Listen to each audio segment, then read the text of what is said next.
Maripudi municipal కేంద్రంలోని 10వ వార్డులో బీఆర్ఎస్ పార్టీ బరిలో బాధవత్ బేబీ రవి నాయక్ నిలిచారు. ఈ పోటీలో నిలిచి కౌన్సిలర్ స్థానాన్ని కైవసం చేసుకునే పనిలో నిమగ్నమయ్యారు. ఈ సందర్భంగా ఆయన మాట్లాడారు. మాజీ మంత్రి డిఎస్ రెడ్డి నాయక్, జిల్లా గ్రంథాలయ సంస్థ మాజీ చైర్మన్ గుడిపూడి నవీన్ రావు బలపరిచిన తనను గెలిపించడం వెంటనే 10వ వార్డులోని తాగునీటి సమస్య పరిష్కారం చేస్తామన్నారు. జిల్లాలోని అత్యుత్తమ వార్డుగా తీర్చిదిద్దుతామన్నారు. 10వ వార్డు పరిధిలోని సైడ్ కాలువలు, సీసీ రోడ్డు ఏర్పాటుకు కృషి చేస్తామన్నారు. కారు గుర్తుకే మీ అమూల్యమైన ఓటు వేసి గెలిపించాలని ప్రార్థించారు.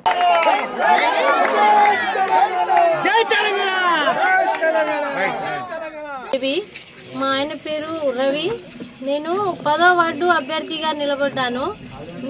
నన్ను మంచి మెజార్టీతో గెలిపిస్తే, కారు గుర్తు ఓటేసి మంచి మెజార్టీతో గెలిపిస్తే రోడ్డు కానీ, సైడ్ కాలువలు కానీ, ఇంకా మా తండాలో మా మున్సిపాలిటీలో ఉన్న మా ఎస్సీ కాలనీలో ఇవన్నీ కొన్ని పవర్స్ వల్ల ఇబ్బంది పడుతున్నారు. అంటే స్తంభాల వల్ల ఇబ్బంది పడుతున్నారు. కరెంట్ సమస్యలతో కొంచెం వాళ్ళ ఇంటిపై నుంచి తీగలు ఉన్నాయని చాలా మంది ఇబ్బంది పడుతున్నారు. అవన్నీ సౌకర్యాలు అన్నీ వస్తాయి. అన్నీ మంచి పనులే జరుగుతాయి.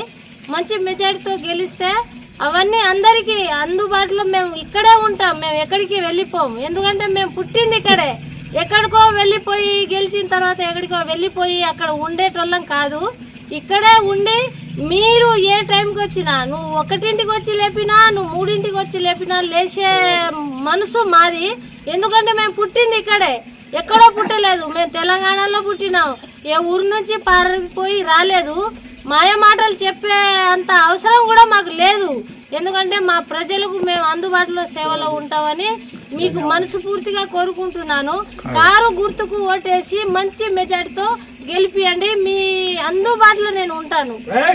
This is Anchor Ravi. Hi అండి, నేను మీ Jabardasth auto punch Ramprasad. Hi, it's me Madhavilatha. Hello అండి, నేను మీ సుడిగాలి సుధీర్. హాయ్ హలో, నేను Jabardasth Sri. Please subscribe to Public Talk TV. Please subscribe to Public Talk TV. Please subscribe to Public Talk TV. Please subscribe to Public Talk TV.